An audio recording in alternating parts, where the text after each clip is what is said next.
Yeah, I don't think this is the right way to do it. And I think 5 or 6 years ago, you wouldn't have either. 5 or 6 years ago, I would say maybe like 1.5 years ago. But I mean, look, I think that SC raises a very important point. What do you mean by that?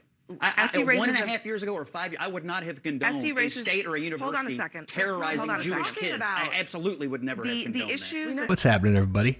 Welcome to yesterday's news channel where we watch CNN so you don't have to. Scott Jennings was, well, you already know, the lone voice of reason on a panel full of people fooling themselves. They were debating the return of illegal immigrant Abrego Garcia and Donald Trump's plan to withhold funds from California for its disgusting handling of anti-Semitism and its refusal to follow federal law. As far as clips for today, Newsnight's been slow with Scott Jennings out of the country. No Kevin O'Leary, no Shermichael, no Batya. This clip's about a week and a half old. I was traveling when it aired, but if you haven't seen it, you'll be glad I circled back to it.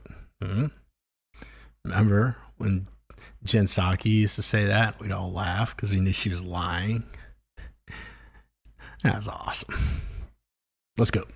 If you committed a crime, if you are illegal here and have committed a crime, deport them. There is no one who is against that. Please deport him. But he deserves due process like everybody else. And the reason being is because if you don't give Abrego Garcia due process, then the next person they won't give due process is you. And that is a fact. That always happens. It's happened through the history of this country. That is a fact. And if we want to rewrite the Constitution, I see my friend Scott, I don't know if he's shaking his head or if he's shaking his head because of this guy that's behind him that's over there eating. I like being able to see him, but this guy in the back eating his sandwich, he just got up, but you can see him in every shot. I don't know if you're shaking your head at me or him, but the fact is he deserves due process. You know, I suspect that Maryland Senator Chris Van Hollen, when he heard that Saint Abrego Garcia was coming back, took a shower, put on his nice suit, got on Open Table, found out what maybe party of 2 reservation they could get for tonight so they could continue the bromance they started when he went back to visit Saint Abrego in El Salvador. Look, he was not deported because he was a bad guy.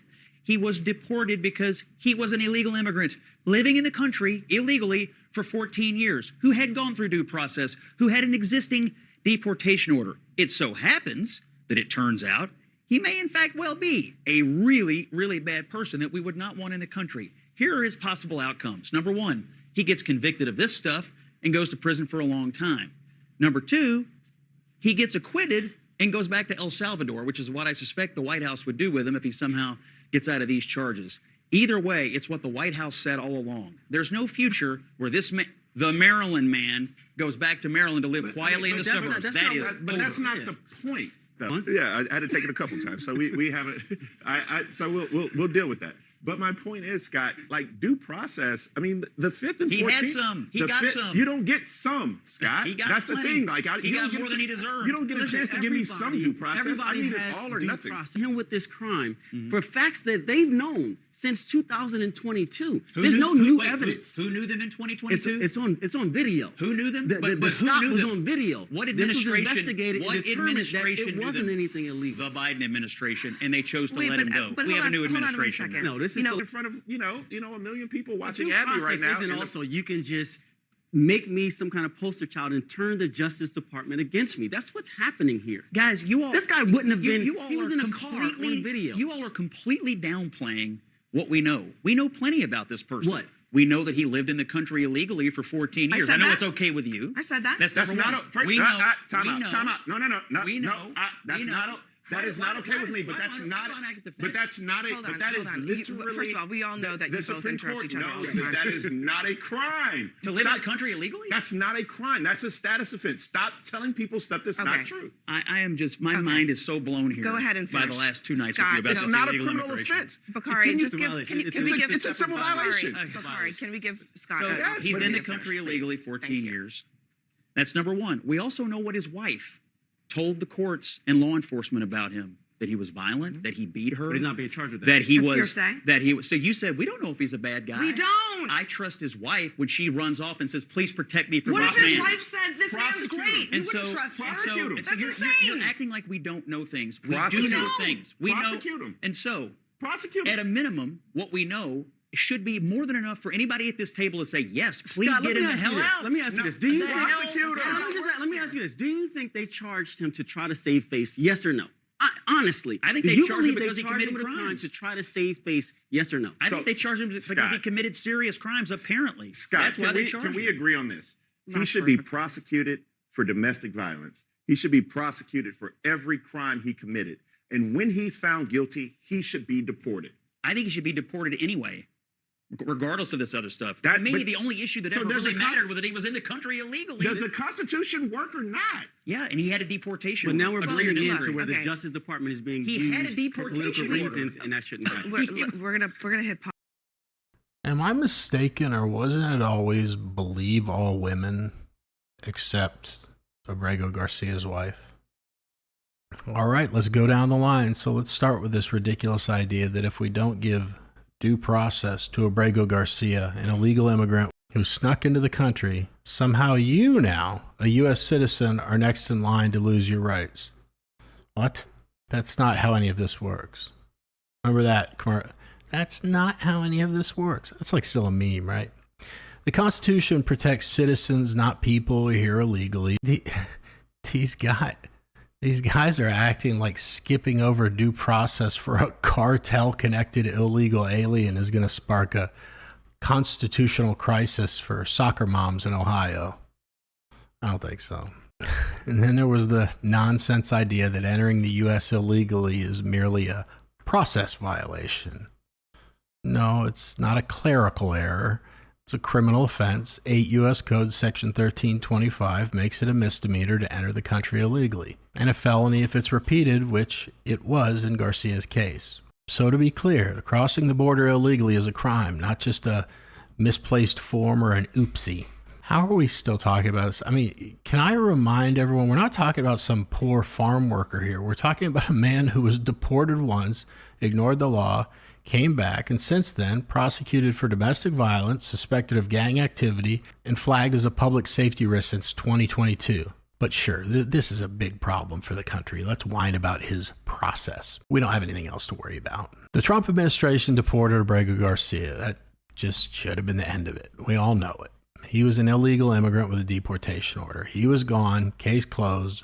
When the left started melting down, screaming about due process and pretending the guy was some innocent victim, the court stepped in and Trump's DOJ, under legal pressure, not because they wanted to, not because they thought he deserved to be here, because it was just politically easier to shut everyone up. But in doing so, they just opened this guy up to even more scrutiny. And what do we find? Surprise! Garcia isn't just someone who broke immigration law. He's potentially a very bad guy with a violent history and connections no sane person would want in their neighborhood. But hey, let's all cry about his civil liberties, right? Whew, that was a long one. Back to it. What is being talked about, the issues, the specific issues they're talking about in here? Well, I think they have good reason to go to war with California because they've done terrible things. The university system there, maybe worse than any other system in the country, terrorized Jewish kids, allowing for Jew exclusion zones on campus and refused to take responsibility for it. That's number one.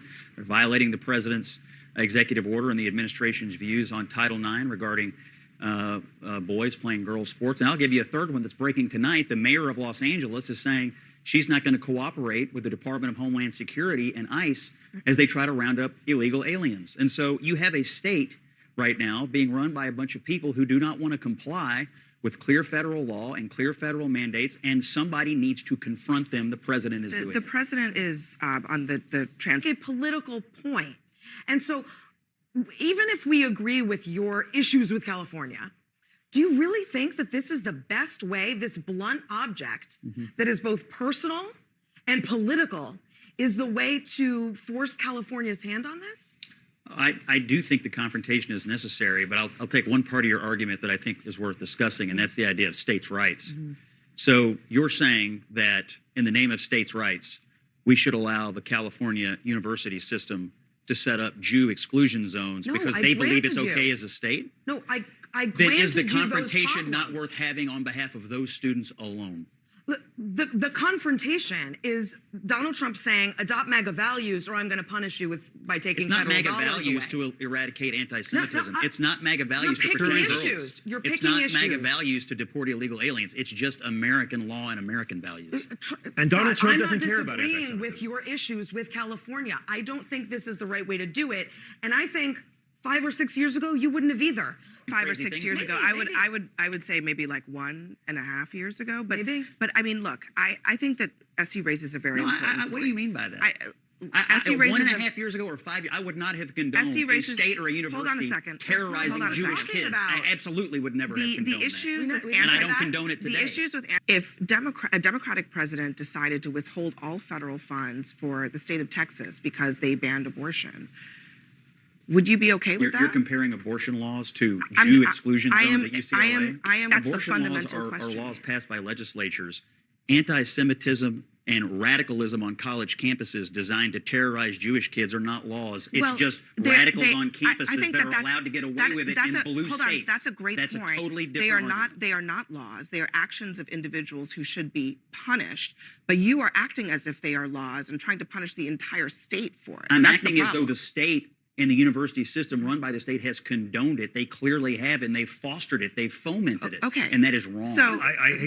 This is something that can be weaponized against Republicans in the future? I would not expect Republicans in a state to set up situations where we're clearly violating and terrorizing children on college campuses, people on college campuses. That is happening in blue states, that's happening in cities, and it's happening by progressive radicals on campus. Do you recognize that that is not the only... But there are a whole host of other things. The Democratic president could easily say, on the issue of women's rights and abortion, we are going to penalize a red state if they try to abridge what a Democratic president believes are their rights. I don't doubt that they could try to do that, and I'm sure much of this is going to wind up in court. The reason I appreciate the confrontation is because it brings these issues to light, and it gives everybody a chance to discuss what SE said. Is this state being run properly, and is it being run to the detriment of the people who live there? I would say the Jewish kids and the people who want the illegal aliens out, and all the people who are affected by these blue state policies might say, thank God for the president. I don't think I need to tell you guys this, but let's just briefly go over why Trump's threat to cut funding is completely justified. California is actively refusing to follow federal law. Karen Bass has said she won't cooperate with ICE. The state has violated Title VI protections for Jewish students. There are Jewish exclusion zones, as Scott said. Actual signs and online flyers saying Jews aren't welcome in certain areas on college campuses. And the so-called leaders of the California university system promised to combat anti-Semitism in California after a bill was introduced, AB 1597, which would have required anti-Semitism awareness training in public universities. It passed the California Assembly unanimously in May 2023. And then it died in the Senate. They couldn't even follow through on basic protection for Jewish students. Protections like happen so often with Democrats that they publicly claim to support. So I feel pretty comfortable that it's fair to ask whether taxpayer dollars should keep flowing to a state that refuses to follow the law or protect its students. But the retarded take of the night had to be, well, what if a Democrat withheld money from a red state over abortion bans? Would you be okay with that? No, because that's not even close to the same thing. We're talking about a literal invasion of illegal immigrants, violence in our streets, and hate-fueled anti-Semitism being normalized on publicly funded campuses. I mean, nice try, I guess, for the Democrat. You see this all the time. The left loves to blur the lines between lawlessness and policy disagreement. But I think there's a pretty big difference here. One is illegal. The other is a policy you just happen to not like.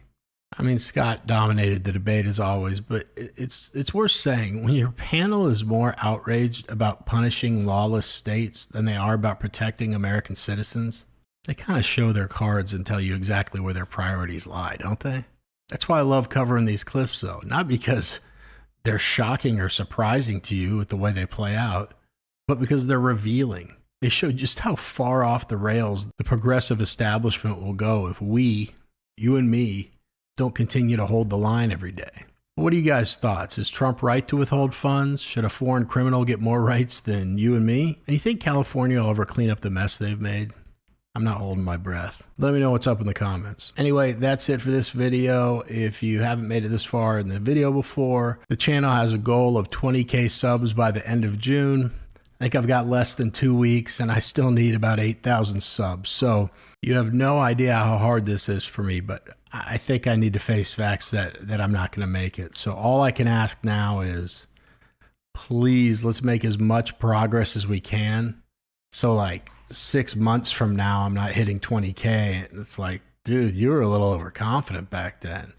It's going to make me look like such a douche forever. But regardless of what happens, you guys know how much I appreciate all your support. So if there's any other ways you can support the channel, you know I'd appreciate it. Otherwise, as always, thanks for taking a couple minutes out of your day to watch my video. It really, really means a lot to me. I know your time's valuable. Never forget, Jesus loves you. See you guys.